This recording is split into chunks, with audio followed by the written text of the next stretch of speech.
नमस्कार दोस्तों, इस वक्त हमारी मौजूदगी बेगूसराय के बखरी विधायक सूर्यकांत पासवान जी के आवास पर है और हमारे साथ बैठे हुए हैं बखरी विधायक सूर्यकांत पासवान जी। और इनसे हम बातचीत करेंगे कि वर्तमान में कार्यकाल का तो इनका 5 वर्ष पूरा होने के कगार पर है, जबकि इन 5 वर्षों के बीच विधानसभा क्षेत्र में किस स्तर से विकास की परियोजनाओं को धरातल पर उतारने का इन्होंने काम किया है। अपने विकास की मुद्दा को लेकर सर क्या कहेंगे? सबसे पहले तो आपको बहुत बहुत धन्यवाद, आपकी टीम को भी। विकास के लिए जनता हमें भेजी थी। सबसे पहले मैं अपने विधानसभा की जनता के प्रति आभार प्रकट करता हूं, जिन्होंने काम के लिए हमको इस विधानसभा क्षेत्र के अंदर भेजा था। आज हम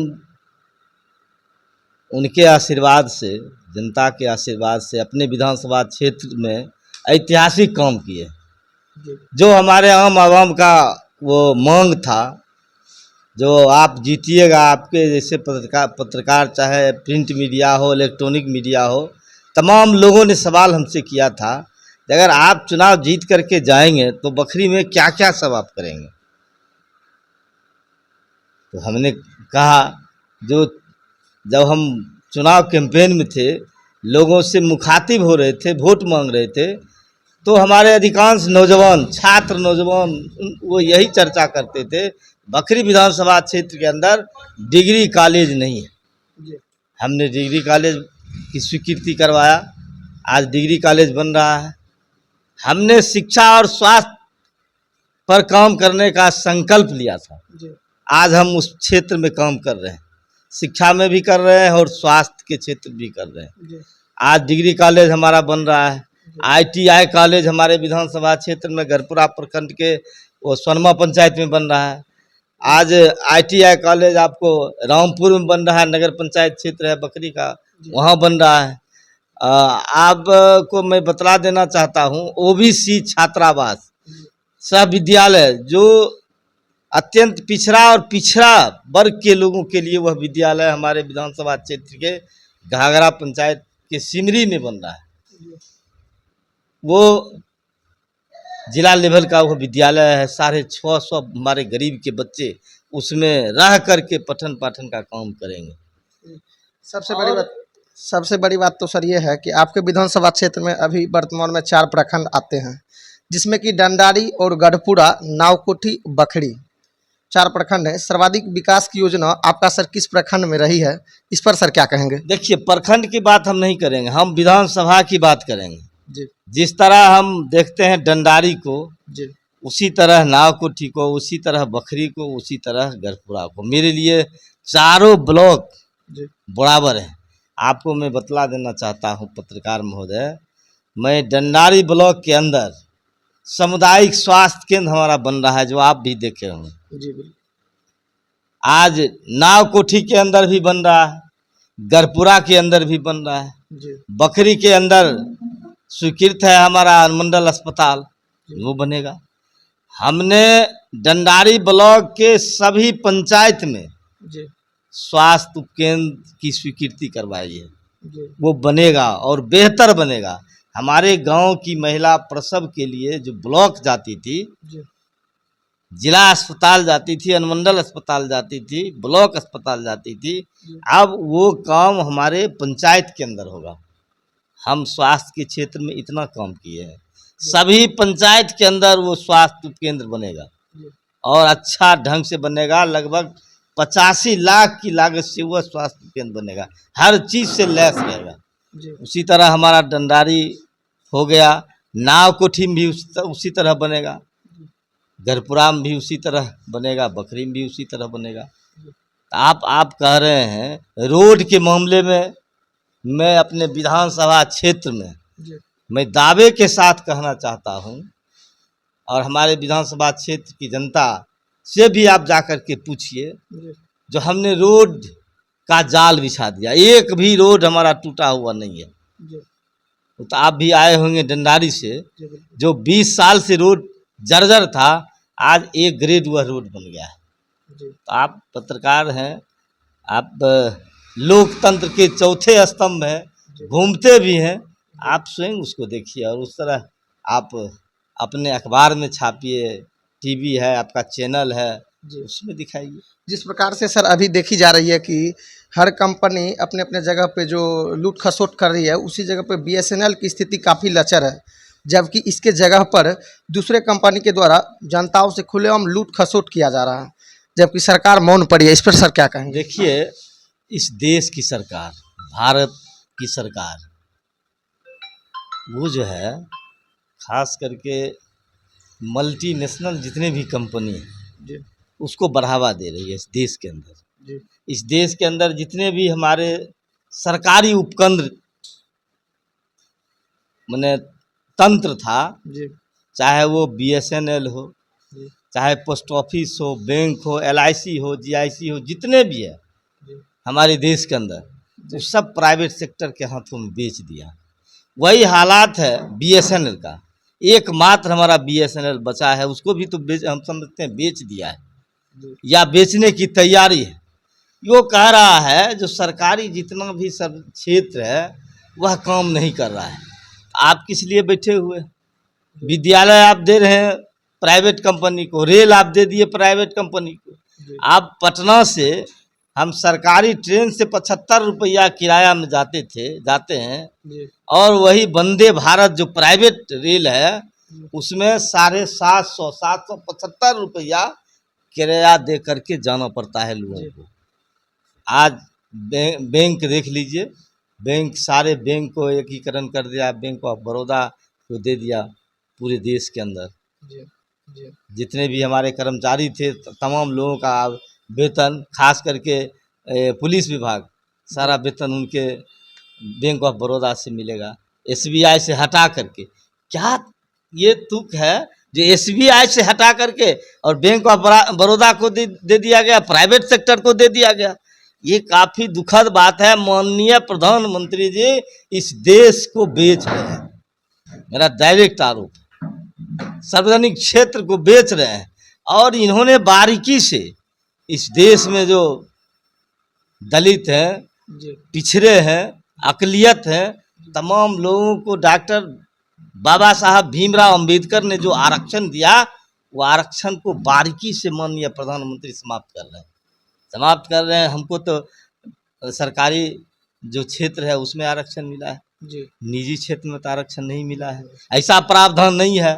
हम कहना चाहते हैं माननीय प्रधानमंत्री जी से, आप आरक्षण जो माननीय सुप्रीम कोर्ट ने कहा है और आप लोग इस पर जो चर्चा कर रहे हैं, आप आरक्षण हटाइए, हटा रहे हैं तो हटाइए, लेकिन जितना हटाइएगा, जय प्रतिशत हटाइएगा, उतना आरक्षण की पूर्ति आपको करना पड़ेगा। और प्राइवेट सेक्टर में जितने आपने किया है उनमें भी हम तमाम दलितों को, अकलियतों को, पिछड़े अत्यंत पिछड़ों को आरक्षण दीजिए, ये हम लोगों का कहना है। जी सर। जिस तरह से सर दूसरी ओर देखी जा रही है कि अभी वर्तमान परिस्थिति में अधिकारियों के द्वारा लगातार जनताओं के साथ छोटी मोटी कार्य को लेकर ऑफिस का चक्कर लगाना पड़ता है और अधिकारी अपने ऑफिस में बैठ के जनताओं के साथ काफ़ी शोषण करते हैं। सर यह कहाँ तक जायज़ है, जबकि सरकार इस पर काफ़ी चुप्पी लादी हुई बैठी है? क्या कहेंगे सर? देखिए, अभी इस राज्य और इस देश में डबल इंजन की सरकार है। भाजपा के नेतृत्व में सरकार चल रही है इस देश के अंदर, और बिहार में माननीय मुख्यमंत्री नीतीश कुमार जी के नेतृत्व में भाजपा समर्थित चल रहा है। यहाँ खुलेआम भ्रष्टाचार के गंगोत्री में प्रशासन डूबा हुआ है। यहाँ की विधि व्यवस्था नाम का कोई चीज़ नहीं है। लॉ एंड ऑर्डर कुछ नहीं है बिहार के अंदर, इस देश के अंदर। पहले टेबल के नीचे से घूस लिया जाता था, अब टेबल के ऊपर से घूस लिया जाता है। सर से ऊपर बह गया, पानी ऊपर बह गया। भ्रष्टाचार के गंगोत्री में बिहार के जितने भी प्रशासन है ना, वो डूबा हुआ है। आज राजनी हो रही है, हत्याएं हो रहा है, बलात्कार हो रहा है, दिन दहाड़े लोग लूटे जा रहे हैं, बाजार लूटा जा रहा है, बैंक लूटा जा रहा है, कहीं सुरक्षित लोग नहीं है। और जंगल राज की चर्चा ये लोग करते थे, आज महा जंगल राज बिहार के अंदर है। पटना जाइए आप, मोबाइल लेकर के कान में लगा करके सुबह सुबह घूमिएगा तो तुरंत मोबाइल झपट लेगा। हमारी माँ बहन अगर घूम रही है पटना के अंदर तो उसका लॉकेट चेन छीना जा रहा है, उसका पर्स खींचा जा रहा है, उसका मोबाइल खींचा जा रहा है। दिन दहाड़े स्टेशन के अगल बगल आप घूमिएगा मॉर्निंग वॉक में तो आपका मोबाइल पर्स चेन छीना जाएगा, इसको देखने वाला कोई नहीं है। आज ये हालात है पटना जो हमारा राजधानी है, इसलिए लॉ एंड ऑर्डर नाम का कुछ चीज़ नहीं है। वर्तमान में सर सरकार तो बड़ी बड़े दावे करती है कि हमारी प्रशासन हर स्तर से जनताओं के लिए और जनताओं के बीच खरे उतर रही है और अपने कार्य को कर रही है, लेकिन अगर वास्तव में यह देखा जाए कि प्रशासन के कार्यशैली को तो काफ़ी जनताओं के बीच लॉ एंड ऑर्डर नाम का कोई भी चीज़ बचा ही नहीं है सर। और सरकार बड़े बड़े मंचों से यह लगातार दावा करते आ रही है कि हमारी प्रशासन हमारे अधिकारी पूर्ण रूप से अपने कार्य में जुटे हुए हैं। सर क्या कहेंगे लॉ एंड ऑर्डर को लेकर और सरकार की यह बातों को लेकर, सर क्या कहना चाहेंगे? देखिए, सरकार माननीय मुख्यमंत्री जी पर्सनल ईमानदार हैं, इसमें कहीं कोई दो राय नहीं, कहने में कोई हिचक नहीं। लेकिन इनके जितने भी आला अधिकारी हैं वो तमाम के तमाम भ्रष्ट हैं। आज बखरी विधानसभा के अंदर आज चर्चाएं जोरों पर हैं। वो पर्चा सरकार ने कहा हम तमाम गरीबों को 15 डिसमिल ये 5 डिसमिल ज़मीन देंगे जी, 15 धूर ज़मीन देंगे। आज उसके नाम पर लूट मचा हुआ है।